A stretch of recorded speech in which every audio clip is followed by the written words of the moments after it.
आता इकडे माझ्याकडे बघा.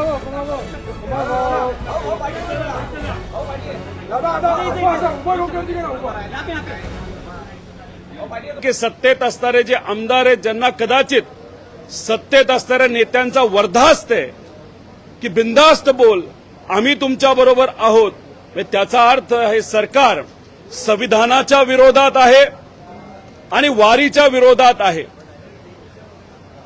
काही आंब्यावर विश्वास असणारे जे नेते आहेत, तुम्ही समजून घ्या कोण नेते आहेत. ते जेव्हा तलवार घेऊन वारीमध्ये येतात तेव्हा त्याच्यावर तुम्हाला आक्षेप घेता येत नाही.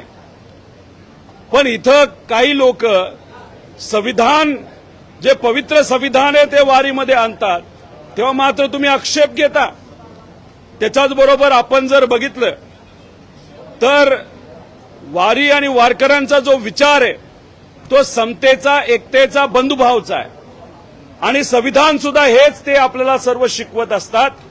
त्यामुळे सरकारला मी विनंती करतो, अशा पद्धतीने वारकऱ्यांचा, पवित्र वारीचा, संतांच्या विचाराचा आणि संविधानाचा अवमान करणारे जे कोणी आमदार असतील, जे कोणी नेते असतील, त्यांच्यावर कारवाई ही केलीच पाहिजे.